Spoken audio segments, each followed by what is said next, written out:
votre repas, je vous donne le choix. Sandwich, hamburger, nuggets, part de quiche, de pizza. Bonjour à tous. Pas très équilibré tout ça, mais succès garanti. Les fast-foods sont devenus le meilleur moyen de manger pas cher. 6,50 € le ticket moyen dans la restauration rapide, contre 17,50 € dans les établissements traditionnels. Et puis, il y a le temps consacré à la pause déjeuner. Une demi-heure en moyenne contre 1h30 il y a 20 ans. Du coup, c'est un secteur qui ne connaît pas la crise et qui voit fleurir toutes sortes d'enseignes. Ici, par exemple, le prix est un petit peu plus élevé, mais on travaille uniquement avec des fournisseurs certifiés bio pour des hamburgers plus sains et plus respectueux de l'environnement. Alors peut-on, dans les fast-foods, se nourrir correctement? Qu'y a-t-il exactement dans nos assiettes? Restauration rapide, manger vite, manger mieux. C'est une enquête signée Sarah Oultaf et Dorothée Fresneau. Paris, dans le quartier de la Madeleine. Delphine, 40 ans, a un travail prenant. Alors elle ne s'accorde que 30 minutes pour manger, comme la majorité des Français qui prenaient pourtant 1h30 pour déjeuner il y a 20 ans. Bonjour. Pas question de s'installer dans une brasserie traditionnelle. Pour manger vite, l'endroit idéal, c'est la restauration rapide. Sur place. Aujourd'hui au menu, pour 9,10 €, marmite de cabillaud rôti avec écrasé de pommes de terre et petits légumes. C'est important, avoir la possibilité aujourd'hui de manger sainement et rapidement. C'est une chance. C'était pas forcément le cas il y a quelques années. Enfin, je vois pas pourquoi je m'en priverais en tout cas. 12h30, à quelques centaines de mètres de là. Ça te dirait pas qu'on essaie de se trouver un truc à manger? Edith et Ismaïn, deux étudiants, prennent leur pause déjeuner. Et comme souvent, ils ont envie d'un hamburger. Bah, niveau prix, franchement. Ouais, non, niveau prix. McDo Quick. On fait la valeur sûre. Mais avec un budget d'à peine 10 € chacun, direction le fast-food. Aujourd'hui, offre spéciale étudiant, pour un burger acheté, le deuxième est à 1 €. Comme deuxième burger à 1 €. Alors, un long quiche. Coca et frites. Vous avez pris 2 burgers. Oui. C'est l'avantage justement des fast-foods, c'est qu'on peut se faire plaisir pour vraiment pas cher. Servi en à peine 3 minutes, 2 hamburgers, 7 croquettes de poulet, 2 grandes frites et 3 boissons. Excellente journée, au revoir. Le tout pour moins de 20 € à deux. Au pays de la gastronomie, la restauration rapide, c'est le chouchou des Français. Quand elles mangent à l'extérieur, 7 personnes sur 10 ne se mettent plus à table dans des brasseries, mais préfèrent les fast-foods, sandwicheries, kebabs et autres bars à pâtes. De la part de pizza à 2 € au plat chaud à 10 €, il y en a pour toutes les bourses. En moyenne, les Français dépensent 6,50 € dans ces enseignes qui sont 3 fois plus nombreuses qu'il y a 10 ans. Le marché de la restauration rapide a explosé alors que celui de la brasserie traditionnelle stagne. C'est quand même le seul marché de restauration aujourd'hui qui fait 8% de croissance. D'accord, c'est 24 000 emplois.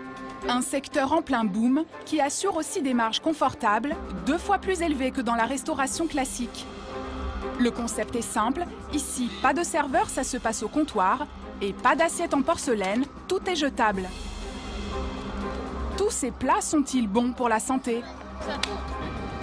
Savons-nous vraiment ce qu'il y a dans nos sandwichs? Ça, si c'est de la vraie viande, moi je suis le pape. Hein. Enquête sur les dessous d'une restauration rapide en pleine expansion.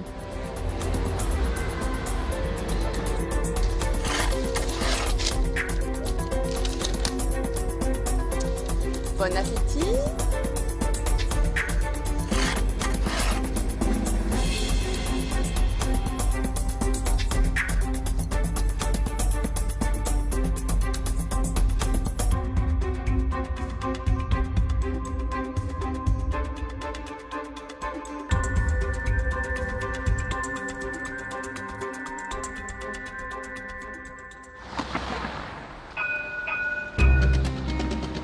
Du matin à Bordeaux.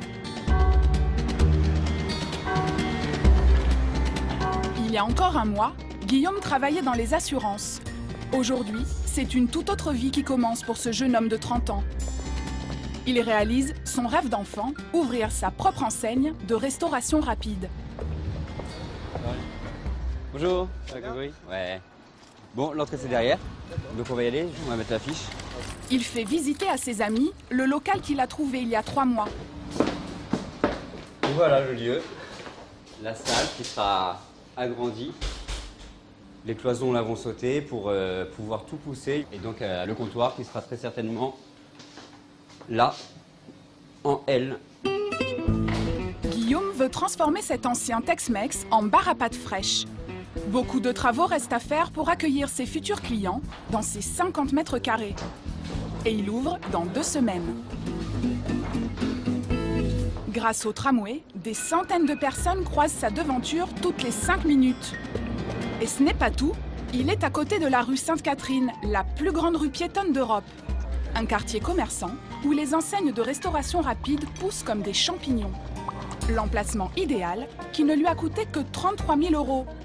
Quand on fait de la vente à emporter, pas besoin d'investir dans un grand espace. Guillaume a tout de même dû débourser 60 000 € au total dans cette affaire. Casse, fais-toi plaisir. S'il donne physiquement de sa personne, l'essentiel de son travail est ailleurs. Il veut ouvrir un bar à pâtes fraîches et va donc voir ce que fait la concurrence. Les pâtes à emporter, c'est le produit qui cartonne en ce moment. Il assure une bonne marge car les matières premières sont simples. De la farine de blé, des œufs et de l'eau.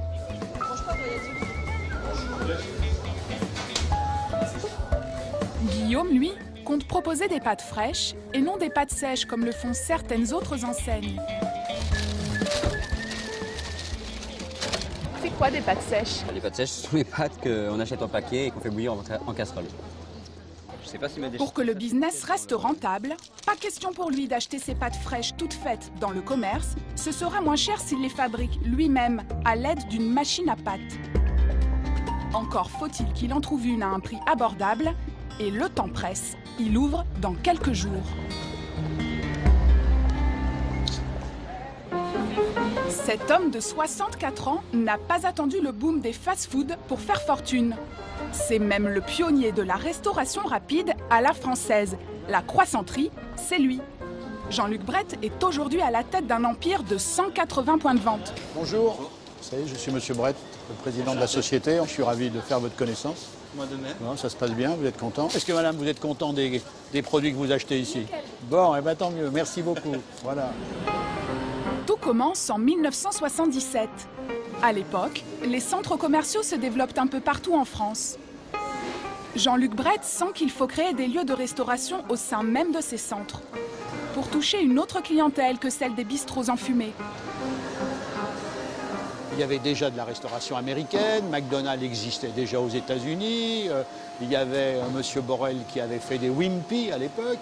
On était autour du hamburger, mais autour de produits français. Il n'y avait pas de restauration rapide à la française, c'est nous qui l'avons créé. Son idée de départ est bête comme chou, des croissants fourrés et salés. De la saucisse dans un croissant. Fourré à la saucisse. De la saucisse. Fourré au jambon. Le but, capter la clientèle du midi.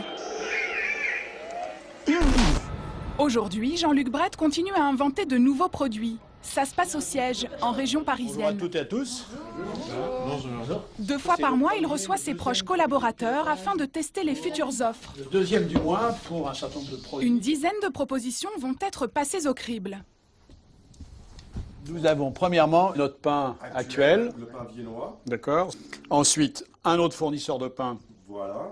Avec un aspect un petit peu différent, mais un peu plus blanc, moins brioché. D'accord. Il est plus Bon, large. allez, on y va, on goûte. Ah, c'est pas bon. Hop. C'est pas bon, pas bon, pas bon. 5 graines et flocons d'avoine. C'est pas bon, ça n'a pas de goût, c'est fade. Aucun intérêt, Thierry. Aucun intérêt. Alors, allons-y, parlons foie gras. Place au test du sandwich haut de gamme qui complétera leur carte de Noël. Foie gras, poire, mâche et chips de légumes. S'adapter aux saisons, pour Jean-Luc Brett, c'est une question de survie. Et ce n'est pas sa seule recette. La première fonction, il ne faut pas l'oublier, c'est se nourrir. C'est une fonction essentielle. La deuxième, c'est le goût. Et la troisième chose, il faut que ce soit le prix. Et sur le prix, il faut qu'on soit dans l'univers notamment pour le déjeuner, du ticket restaurant. Voilà. Et quand vous avez la saveur, le goût, le prix et le fait que ça nourrit en plus, parce qu'il faut que ça nourrisse le client, eh bien, vous êtes sûr que c'est un succès, le produit est un succès. Une belle réussite, à laquelle rêvent de plus en plus de jeunes entrepreneurs. À tel point qu'une école du fast-food a vu le jour près de Bordeaux, à Blanquefort. Leur illustre professeur... La tomate, l'oignon, la salade, la dorade. Tout le monde est là? Bah, approchez-vous alors. Thierry Marx, un chef étoilé. Cette formation, gratuite et unique en France, c'est lui qui l'a créée il y a 3 ans. On va faire quelque chose de simple. En mettant son savoir-faire au service de la restauration rapide, il veut aider des artisans à proposer des plats de qualité face aux grandes chaînes des fast-food. On va faire un produit, un sandwich. Ses élèves, 6 adultes en reconversion professionnelle qui ont le projet d'ouvrir un restaurant rapide. Ils ont 5 mois pour apprendre les fondamentaux grâce à cette formation. Première règle, calculer pour ne pas gaspiller. Vous n'avez que 2 amis dans ce métier. C'est matériel. C'est la balance et la machine à calculer. Si vous ne pesez pas, si vous ne comptez pas, vous ouvrez, 3 mois après, vous êtes mort. À vous de travailler maintenant.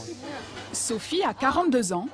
Cette prof de fitness a eu la chance d'être sélectionnée. Ce qui a séduit le chef, son projet, un food truck, un camion ambulant dans lequel elle compte proposer une cuisine maison. Petit croque-monsieur, et comme je les aime. La moutarde à l'ancienne, les blancs de poulet rôtis, la tomate, du fromage. Là, par-dessus, en fait, je vais remettre du beurre fondu, du gros sel et des herbes de Provence. Et donc, après, à la cuisson, quand on va croquer dedans, en fait, on va avoir encore le gros sel, un petit peu d'herbes de Provence. Voilà, tout simplement. Le verdict de Thierry Marx est mitigé. Moi, ce que j'aime, c'est quand c'est le petit sel dessus et le petit... Ton pain de mie est bon, ton gruyère, lui, il l'est pas. Tu vas t'acheter un bon emmental.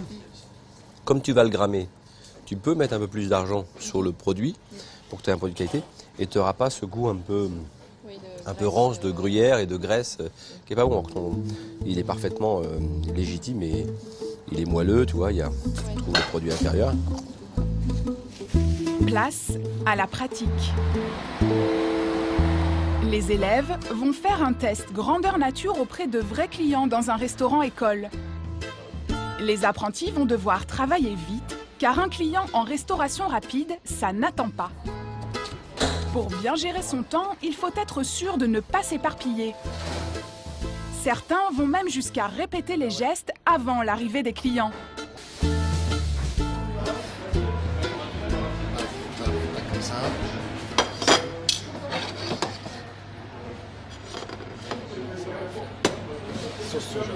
Sauce soja, putain.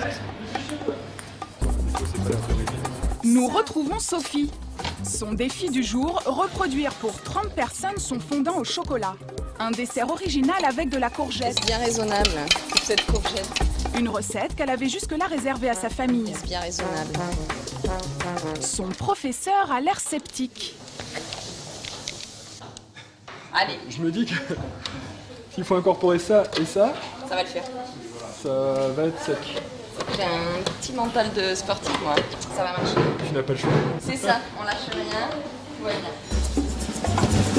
Sophie ne peut plus reculer. Ses desserts doivent être servis dans moins d'1 heure. Encore faut-il que son professeur soit rassuré. Ça le va? Ça le fait? Ah ouais, mais ça ne me choque pas. Et la courgette? Vaut mieux ça que trop cuit. Ben oui. Au goût de la courgette. Cette courgette est fameuse. On sent pas la courgette. Alerte rouge. Il est presque midi. L'atelier bonjour. Déjà, les clients se bousculent. Sur place ou à emporter, les plats se vendent comme des petits pains. Ça le fait, Nathan, ça le fait. La dernière difficulté pour les stagiaires, ne pas se tromper dans les commandes. Or, Sophie a fait une erreur. Elle a vendu trop de dorades. 2 dorades, un cabillaud? Non, une dorade, ça. Ce que j'ai bien aimé. J'ai mal géré en fait. Il nous reste un filet dorade. Cette dame avait pourtant réservé son poisson par téléphone il y a plus d'1 heure. Les gâteaux au chocolat, il y en a. Heureusement, l'oubli de Sophie est sans gravité pour l'instant. Bon appétit. Mais lorsqu'elle sera en solo, dans son propre camion, à la fois au fourneau et en caisse, elle n'aura plus droit à l'erreur. Le chocolat se raréfie. Guillaume, lui, est déjà trop avancé sur son projet pour se permettre un faux pas. Il a fait le déplacement de Bordeaux jusqu'en région parisienne où il a trouvé l'un des rares fournisseurs de la fameuse machine à pâte fraîche. Bonjour, monsieur Delangue. Bonjour. Guillaume Harry, oui. Enchanté. Ravi, de même. Entrez. Merci beaucoup. Le jeune homme tenait à voir l'objet de ses propres yeux. On va tout de suite sur la machine. Très bien. Je vais vous la mettre tout de suite en marche. Elle trônera sur son comptoir face aux clients comme gage de pâtes de qualité. D'accord. C'est très simple, hein, c'est une machine dans laquelle vous mettez de la semoule de blé dur, des œufs, de l'eau. La machine fait le mélange une dizaine de minutes et après vous avez votre production instantanée. Très bien. C'est vrai que ça envoie quand on la voit comme ça. Donc vous avez un produit, vous voyez, avec une très belle finesse, très aéré. Quand vous avez 100 grammes de pâte positionnée dans une assiette, on a l'impression de quelque chose de léger, pas quelque chose de lourd. Grâce à cette machine, il va pouvoir se démarquer de ses concurrents qui vendent des pâtes sèches industrielles. Mais elle a un coût, 3 880 €. C'est 2 fois la somme qu'il avait prévue pour cet achat. Là, on est à 3 880 €. Est-ce que vous pouvez m'expliquer un peu? Il faut savoir que la machine professionnelle va vous permettre de sortir 1 kilo de pâte à environ 1 €, 1,20 €. Soit 3 fois moins cher que s'il achetait des pâtes fraîches chez un grossiste. Donc avec cette machine-là, c'est le meilleur rapport qualité-prix que vous puissiez avoir. Mais c'est encore trop onéreux pour le budget serré de Guillaume. Alors, est-ce que sur ces 3 880, vous pouvez faire quelque chose? Oui, on peut toujours faire quelque chose. Ce que je vous propose pour vous encourager dans votre projet, de vous faire une petite remise. Avec plaisir. Au niveau du tarif, à 3 298 hors taxe. D'accord. Et nous assurons la livraison et la mise en service du matériel dans votre belle région bordelaise. Eh bien, avec plaisir. Très bien. 25% de réduction. Merci. Affaire conclue. La journée n'est pas finie pour autant. Guillaume profite de son déplacement en région parisienne pour se rendre au parc des expositions de la Porte de Versailles. Aujourd'hui se tient l'un des plus grands événements de la vente à emporter, le Rapide & Resto Show. Merci beaucoup. Merci. L'occasion pour Guillaume de rencontrer des fournisseurs. S'il veut rester dans les prix de ses concurrents, il ne doit pas vendre ses pâtes plus de 4,50 € la portion. C'est pas très grand, mais... Il a calculé que le coût des pâtes, de la sauce et des boîtes en carton ne doit pas dépasser 1,07 €. Il cherche donc un fournisseur qui lui propose des boîtes à bas prix. Alors on n'a pas que ça box, c'est 4 rabats. Ouais. Donc, vous pensez que ça peut descendre à combien? Sans vous engager, mais pour me donner... 13 centimes. Des pâtes fraîches et des contenants pas chers. Ce coût de revient très avantageux devrait lui permettre de se payer dès le premier mois et même de dégager une bonne marge. Elle est 2 fois plus élevée qu'en restauration traditionnelle. Et si vous êtes client, bien vous. Merci beaucoup.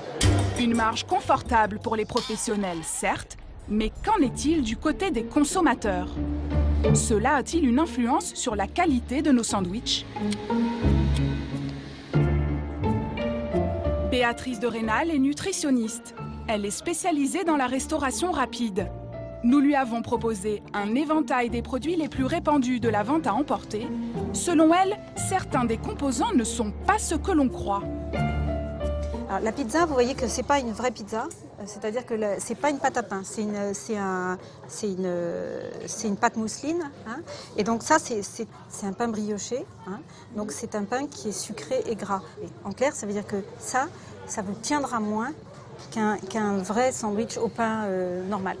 La nutritionniste émet aussi des doutes sur le fromage. Selon elle, ce n'est pas du vrai fromage, mais une préparation fromagère, dite analogue. Vous voyez que lorsque l'on ouvre, alors c'est difficile à dire. Je pense que cette pizza-là, elle n'est pas faite avec du vrai fromage, parce que vous voyez, c'est un petit peu cassant et ça ne ressemble pas à du vrai fromage. Donc ça, c'est la garantie d'avoir un produit qui est gras, qui est sucré et qui n'est pas forcément rassasiant.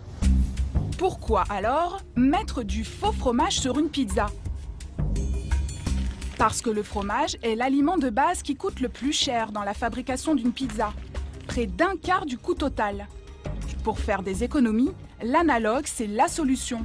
Cela coûte environ 15% moins cher que le fromage, puisqu'on le coupe avec de la graisse végétale. Il ne s'agit donc plus de fromage 100% lait, mais d'une préparation alimentaire à base de fromage et de matières grasses végétales. Nous nous sommes rendus dans la banlieue lyonnaise pour rencontrer Rémi Vité. Il est responsable des ventes chez un distributeur qui fournit notamment du fromage pour des enseignes de pizza à emporter. Depuis 2 ans, il revend à ses restaurateurs 60% de fromage analogue. C'est 3 fois plus qu'il y a 10 ans. Il nous montre un échantillon de mozzarella. Alors ici, mozzarella 100%. Donc du vrai fromage. Puis, un échantillon de ce fromage analogue à base de graisse végétale. Et ici, analogue. Visuellement, vous n'avez aucune différence. Vous en avez un sur la pizza, il va beaucoup mieux fondre. Par contre, il a nettement moins de goût. C'est l'analogue. Donc en fait, il est plus pratique à cuisiner, le fromage analogue, aujourd'hui? Alors, il brûle plus facilement, puisque la matière grasse va brûler plus facilement. Mais il suffit simplement de baisser la température du four. Et à ce moment-là, vous avez un fromage qui va s'étaler beaucoup plus uniformément et beaucoup plus facilement sur la pizza. Donc finalement, vous avez besoin de mettre moins d'analogue sur une pizza que ce que vous mettez de mozzarella. C'est beaucoup plus rentable aujourd'hui, le fromage analogue. Exactement. Parce qu'il est moins cher, on en met moins sur la pizza et il donne le même aspect visuel. Voilà. Aucune différence en apparence. Certains vendeurs en profitent. Ils le mettent sur leur pizza en le faisant passer pour du vrai fromage. On dit clairement à nos clients et on leur marque sur les catalogues, on leur dit attention, ce n'est pas du fromage, c'est une préparation végétale. Aujourd'hui, il est interdit de marquer sur une carte de restaurant que vous n'avez pas le droit d'appeler ça fromage en fait, quand c'est une préparation végétale. Voilà. Et donc, vos clients vous suivent là-dessus? Malheureusement, pas tous. Voilà. C'est un constat. Aujourd'hui, vous avez effectivement des clients qui vont jouer le jeu et qui vont effectivement respecter ça, et d'autres qui vont être un peu, disons, un peu moins rigoureux et qui vont se dire après tout, il y a de la mozzarella dans le produit, donc je vais afficher qu'il y a du fromage dans mes pizzas. Selon Rémi Vité, un quart des vendeurs de pizza qui se fournissent chez lui font passer leur fromage analogue pour du vrai fromage. Si la répression des fraudes les contrôle, ils encourent jusqu'à 37 500 € d'amende.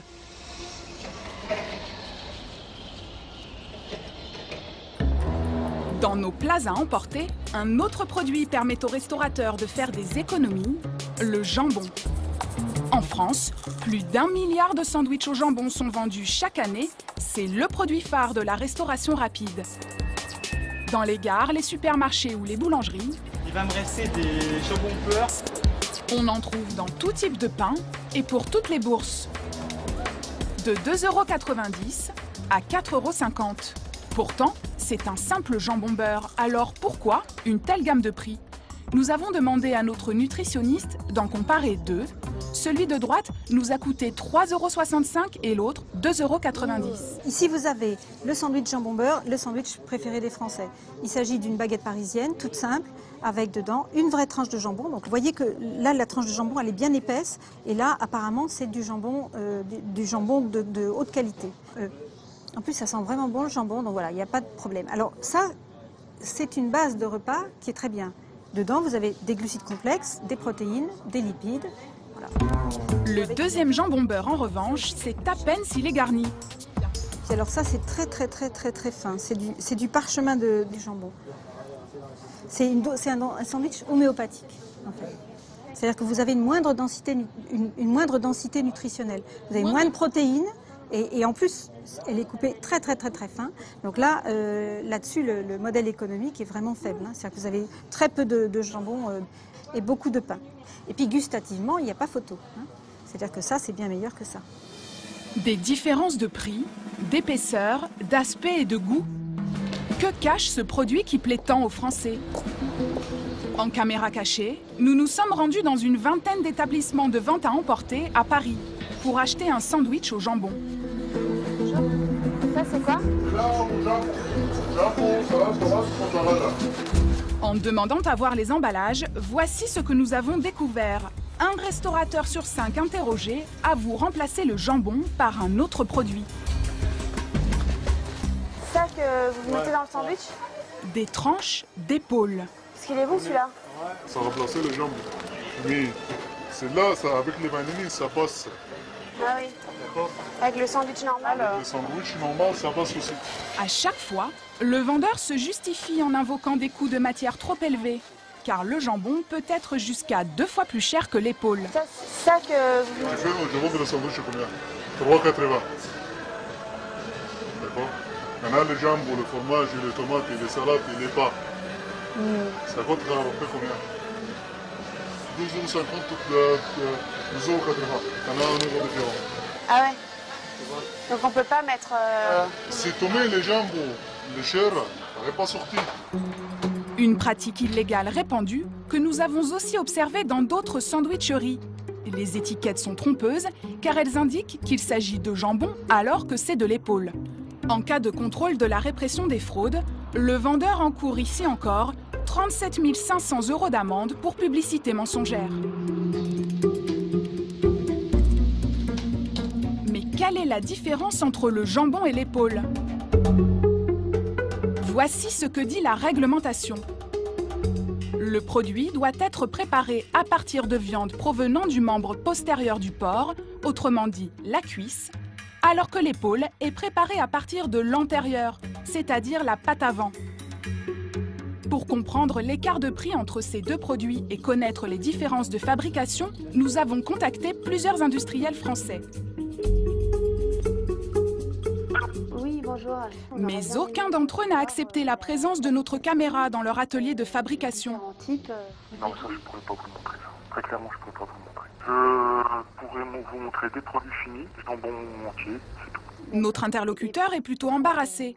La fabrication industrielle de l'épaule serait-elle peu ragoûtante, très loin de l'image du charcutier artisanal? Tout type de jambon? Le consommateur a toujours cette image-là. D'accord. On pense toujours à son petit boucher de village qui travaille d'une certaine façon. Et aujourd'hui, les choses ont évolué. Et voilà. Impossible d'être reçu dans une usine en France. C'est finalement en Suisse que nous avons pu obtenir une autorisation afin de filmer la fabrication de ces produits.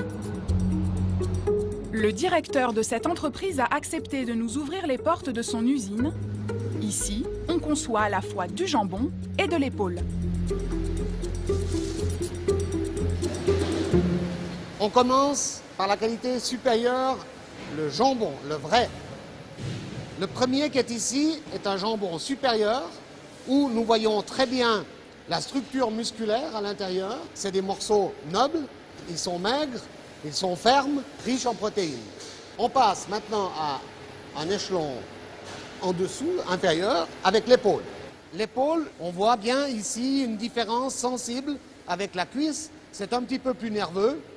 Il y a aussi plus de différence de couleur. C'est typique du produit qui est fait avec l'épaule. La structure est un petit peu plus humide, on le voit. Il est un peu plus mouillé, entre parenthèses, qu'un jambon supérieur. Si l'épaule est plus humide, c'est parce qu'à la fabrication, de l'eau salée est ajoutée en quantité beaucoup plus importante que pour le jambon supérieur. Dans cette machine, on va saler la viande par injection intramusculaire. Avec des aiguilles, je vais aller dans le muscle et je vais injecter de l'eau salée. Une eau salée qui va augmenter artificiellement le poids de la viande.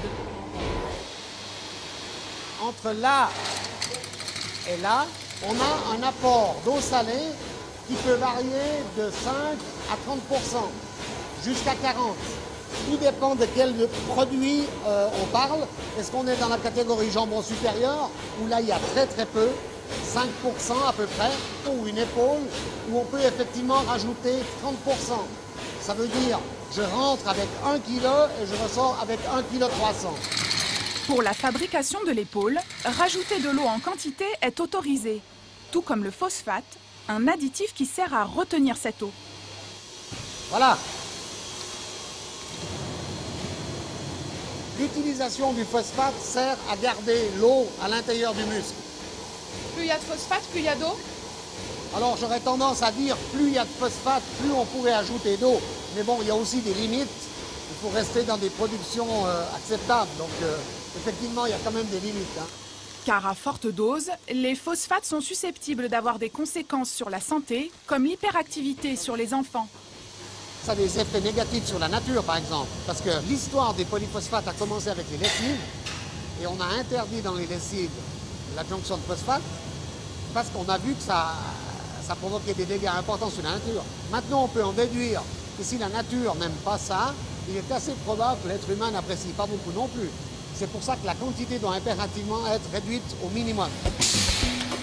Une fois gorgée d'eau, l'épaule est moulée, puis cuite dans un four.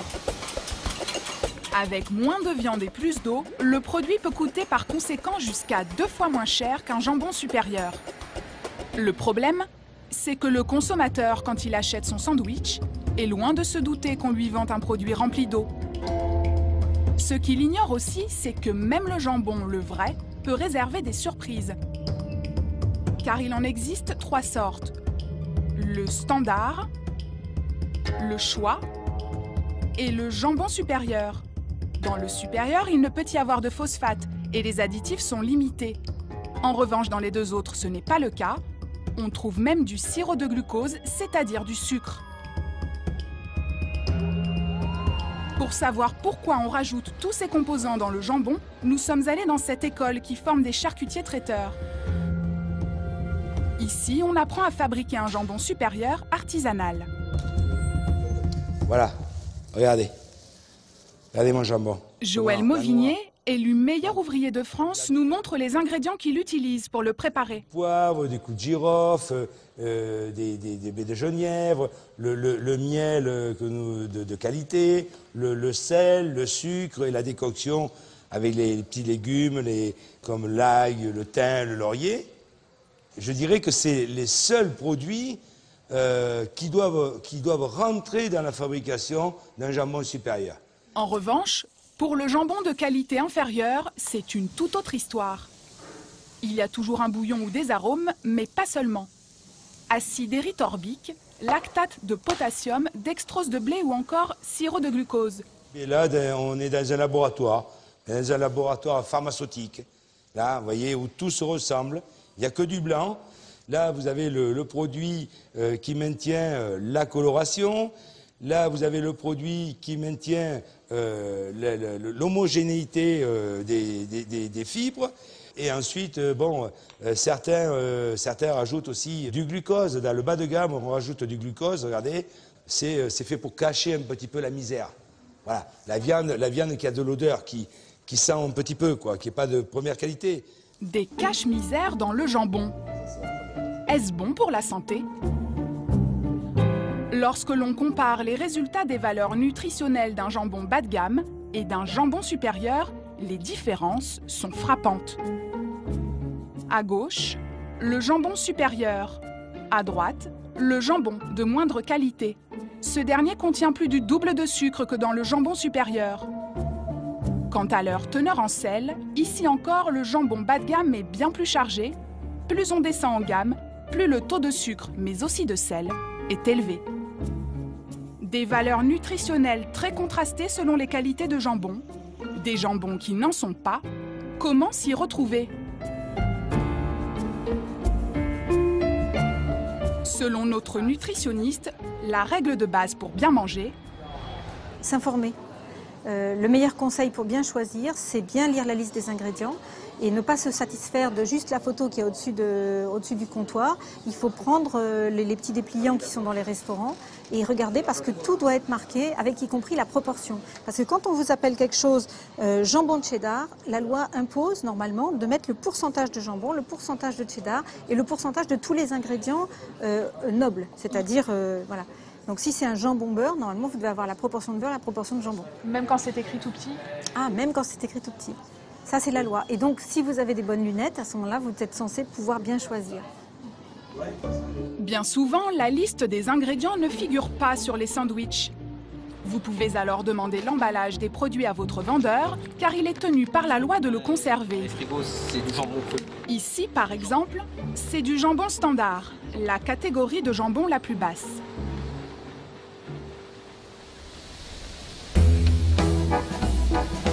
La France est encore le seul pays au monde où l'on vend plus de jambon beurre que de hamburgers, mais ce dernier le talonne de près. La preuve, nous sommes les deuxièmes plus gros consommateurs de burgers en Europe, derrière la Grande-Bretagne. Que nous indique la valeur nutritionnelle d'un hamburger acheté dans l'un de ces milliers de fast-food qui ne cessent de se multiplier en France? Pour le savoir, nous sommes allés dans un laboratoire d'analyse. Nous leur avons soumis l'un de ces fameux hamburgers constitué d'une double ration de fromage et de steak. Résultat, 500 calories pour un burger, que l'on avale rarement seul.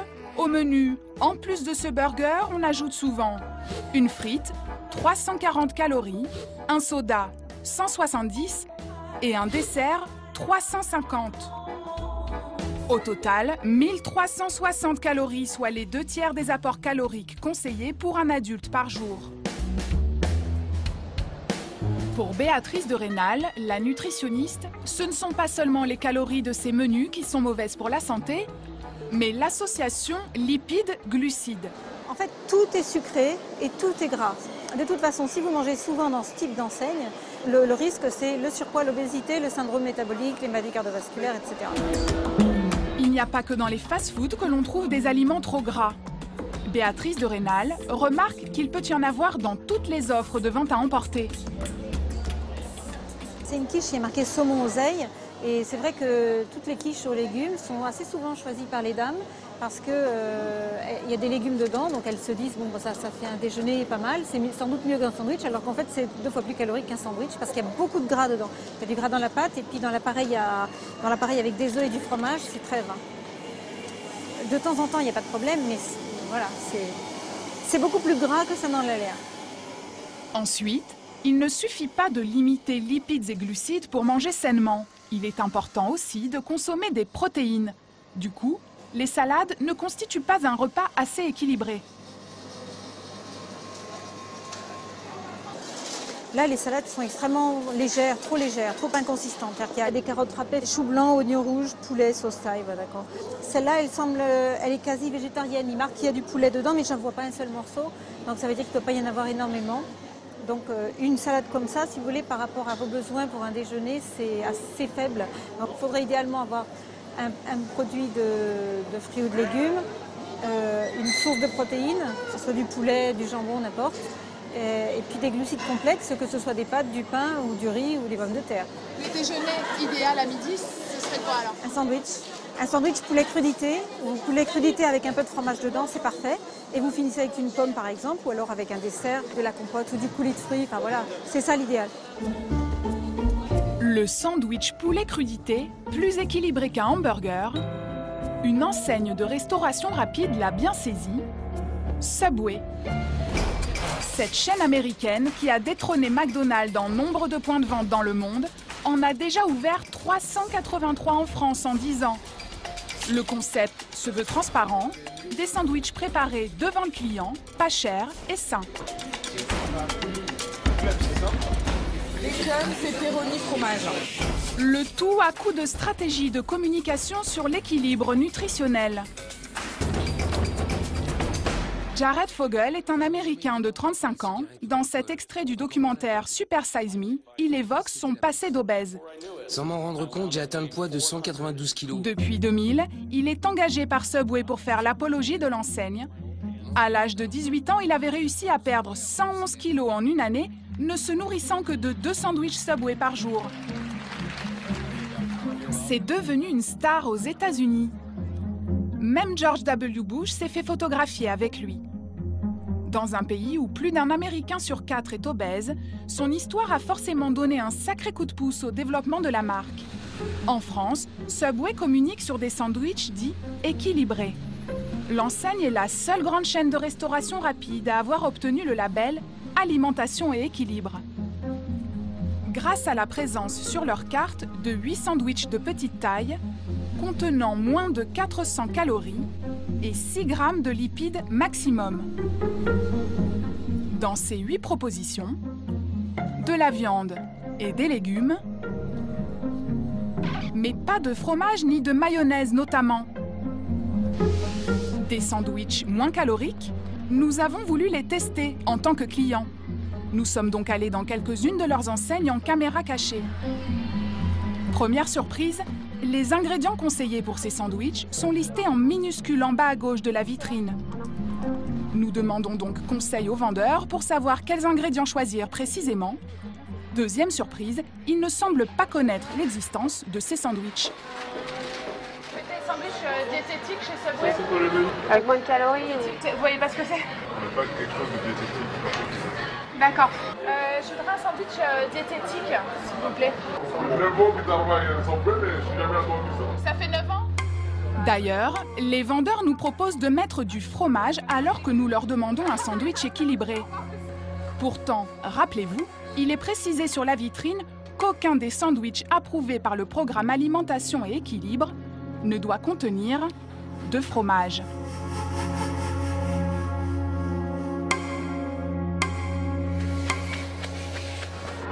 Fromage à gauche, on fait un petit peu. À chaque fois, il y a du fromage? Ouais.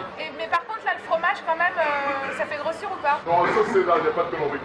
Vous avez 5 intérieurs, le pain et les légumes, le fromage. Ah ouais. D'accord. Et je mets du fromage dedans. Le fromage, c'est un produit laitier. C'est bien d'en manger, ouais. Ça ne vous fait rien de mauvais, sauf si vous êtes allergique au fromage. Des vendeurs qui ne sont pas au courant des conseils alimentaires de leur enseigne. Nous avons demandé la raison de cette ignorance au siège de Subway France. La responsable marketing, Khedija Ndiaye, a accepté de nous répondre. Donc sur la formation des équipiers, eux ils sont plutôt formés à aller vite, parce qu'on est du fast-food. Le fait qu'on prépare le sandwich à la demande du client, ça prend déjà beaucoup de temps. Si en plus il faut qu'on leur demande de donner des infos nutrition, à un moment donné ça devient très compliqué. En tout cas oui, ça va être un axe de formation à développer. Difficile de concilier rapidité et nutrition, même au sein de l'une des plus grandes chaînes mondiales de la restauration rapide. Ce qui ne l'empêche pas de se développer au pays de la baguette, avec un chiffre d'affaires qui a augmenté de 12% l'an dernier. À Angers, un chef étoilé a choisi de se distinguer du marketing de ces grandes chaînes américaines. Pascal Favredan. Son créneau, un fast-food de produits du terroir, quitte à faire moins de marge. Il y a un an, il a ouvert version française. On y trouve la même offre que dans un fast-food américain, sauf qu'ici, tout est français. Les sodas sont fabriqués dans une usine angevine, le bœuf est issu de l'Anjou et les fromages blancs viennent de la ferme. On assemble des produits savoureux. Mes clients, ils mangent un fromage blanc qui a été produit à 30 km, que j'ai sélectionné. Je pense que c'est ce qu'on vient rechercher aussi à version française, c'est de se dire, tiens, le fromage blanc, il n'est pas fabriqué à Marseille ou à Strasbourg. Chaque jour, près de 200 personnes dégustent ces produits locaux en self-service ou à emporter. La qualité n'est pas la même, c'est pas industriel. C'est plus cher du coup? Un petit peu plus cher, mais ça va encore. Ouais. C'est 8,90 € pour un menu burger. Après, moi, je trouve pas que c'est beaucoup plus cher, en fait, comparé à d'autres restaurants fast-food. Si on mange la même chose, on a à peu près pour le même prix. Puis on voit que le produit n'est pas le même, c'est pas travaillé de la même façon qu'au McDo. Souvent c'est frit au McDo, tout est frit. Là on voit que c'est moins gras et cuisiné différemment. Des produits du terroir dans un fast-food, un concept qui séduit les Français, certes, mais qui n'est pas si simple à concrétiser côté business. Voilà monsieur, votre origine. Pour Sophie, la gérante du restaurant, suivre les préceptes du chef gastronomique n'est pas de tout repos. Pour moi, travailler dans la restauration rapide, si je veux vraiment être tranquille, c'est 2 chambres froides négatives, que des produits congelés, pas de perte, on sort que ce qu'il faut en fonction de ce que l'on vend. Ça c'est jackpot. Nous, on travaille des produits frais, donc c'est plus difficile. De bons produits. Pour ce hamburger vendu 5,90 €, entre la viande et le pain, il y en a en tout pour 2,50 €. Ces ingrédients lui coûtent 2 fois plus cher que chez ses concurrents. C'est pourtant un choix entièrement assumé par le chef, qui applique ici la même règle que pour son restaurant gastronomique. J'essaye de fidéliser au maximum sur le goût, parce que c'est ça ma vraie publicité. C'est pas les affiches dans le centre-ville. Donc sur 5,90 €, on a vraiment du produit et on n'a pas forcément de la communication. Alors, que ce soit pour son restaurant gastronomique ou son fast-food, le chef se fournit chez les mêmes producteurs, tous situés sur les bords de la Loire.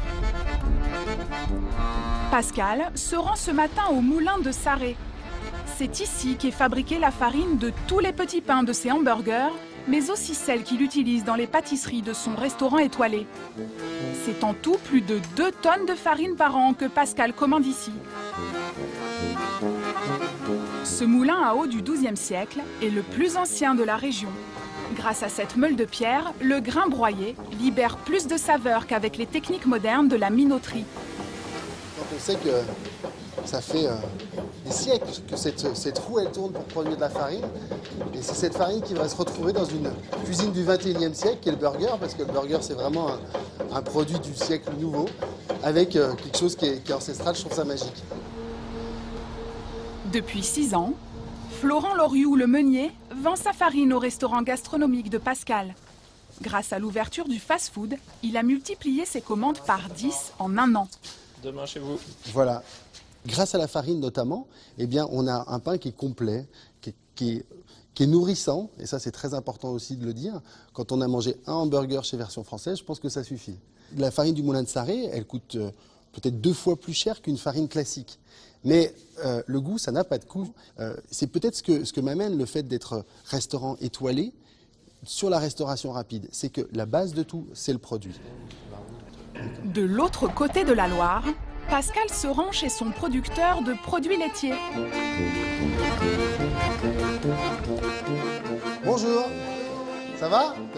Comme pour le meunier, il passe ici beaucoup plus de commandes depuis qu'il a ouvert son fast-food. Il achète une vingtaine de ces seaux de fromage blanc par semaine, contre un seul pour son restaurant gastronomique. Lorsqu'on fait notre fromage blanc, nous on prend la traite du matin. C'est un lait qui n'est ni pompé, ni repris, ni transporté, donc la protéine du lait n'est pas cassée, n'est pas serrée, n'est pas dispersée, la matière grasse également, donc c'est vraiment le lait qui est tel qui sort du pied de la vache. Pour réaliser une marge confortable, Pascal devrait vendre ses pots de fromage blanc au moins 4 € pièce. Mais il ne les vend qu'1,70 €, car dans un fast-food, les clients ne sont pas prêts à dépenser plus pour un dessert. Bon, merci beaucoup. À bientôt. Allez, c'est parti. Les contraintes, dans la restauration rapide, le chef étoilé en découvre tous les jours.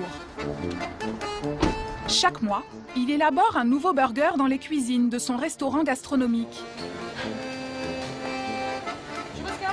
La présence de Sophie est indispensable. J'amène tout ce qu'il faut. La gérante de son fast-food sait mieux que lui comment adapter ses envies de chef aux réalités du secteur. Donc, bien sûr, le carpaccio. Aujourd'hui, il teste un nouveau carpaccio de bœuf. Donc on décide combien de tranches on met, comme ça on est tranquille. Ben là, j'en ai déjà mis combien? J'en ai déjà mis 6. On en met 7, ça fait 70 grammes.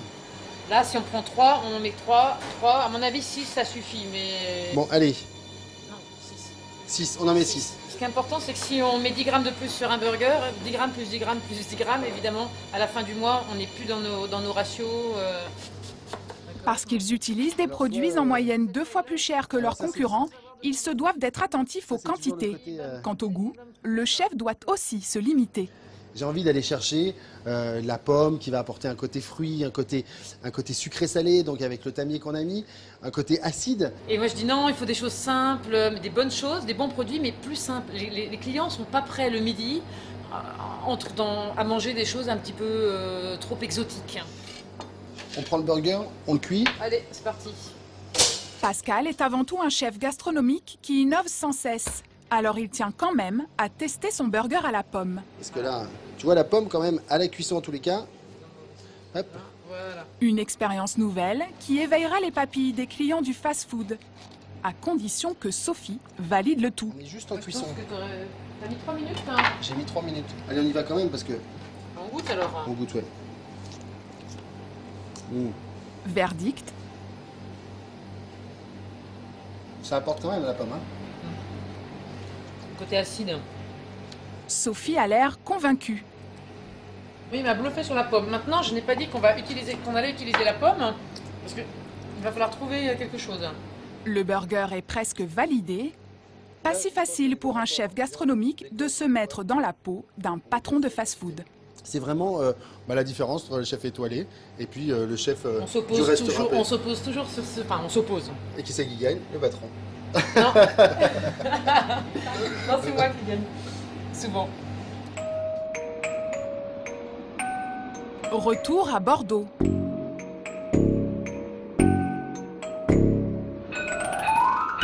C'est le jour de l'ouverture du restaurant de pâtes à emporter de Guillaume. Il est 12h30, aucun client n'a encore franchi le pas de la porte. La saumon peut-être avant. La mère de Guillaume a fait le déplacement de Rouen pour l'aider. Je vais peut-être donner des flyers. Inquiète de voir la salle encore vide, elle part en quête de clients. À cause d'un budget communication très serré, ces prospectus représentent l'essentiel de la publicité de Guillaume. Je viens d'ouvrir un restaurant de pâtes là, juste à côté là, ça vous intéresse? Les pâtes, il les fait lui-même tout de suite, il les fait bouillir pâtes fraîches, à emporter ou à manger sur place. Donc si vous voulez, c'est au 63 à partir d'aujourd'hui. C'est l'ouverture aujourd'hui. Il n'y a vraiment qu'une mère pour faire ça. Faire la publicité de son fils. C'est gentil, merci. Bonjour. Un premier client se présente enfin. Vous choisissez soit le menu duo ou le trio. Vous choisissez le menu que vous voulez. Si vous voulez une grande taille par exemple, avec une boisson, on est là à 7,90. Les menus sont au même prix que chez ses concurrents. Une boisson et un dessert, on est à 8,90. Duo avec sauce forestière. Ouais. Ok. Comme eux, c'est aussi un moyen de réaliser une marge confortable. Dans un menu à 6,90 €, où il n'y a qu'une boisson en plus des pâtes, cela revient à payer son soda 2,40 €. C'est bien plus cher que si le client l'achetait au supermarché. Vous avez pris le duo, donc voilà. Bonne journée. Pour ce premier midi, seulement 25 clients sont venus tenter l'expérience. Dans les prochaines semaines, Guillaume rognera peut-être un peu sur sa marge pour investir dans un budget communication. À bientôt alors. Au revoir. La restauration rapide est en pleine expansion, s'adapte à la mobilité des Français et nous permet de mieux manger. Néanmoins, avec des menus calés sur le prix d'un ticket restaurant, les consommateurs ont tendance à payer trop cher. Surtout leurs desserts et leurs boissons, pourtant présentés bien souvent comme des cadeaux. Pas sûr qu'une bonne blanquette de veau à 12 € dégustée en terrasse dans une brasserie ne vaille pas, de temps en temps, la peine qu'on s'y arrête.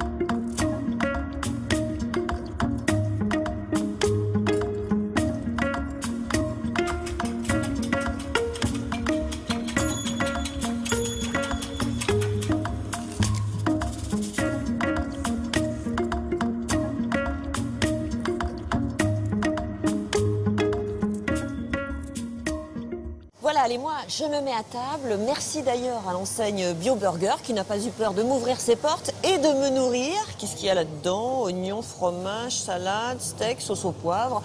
À consommer tout de même avec modération parce que ça tombe directement sur les hanches. Allez, je vous dis à très bientôt pour un nouveau doc sur France 5.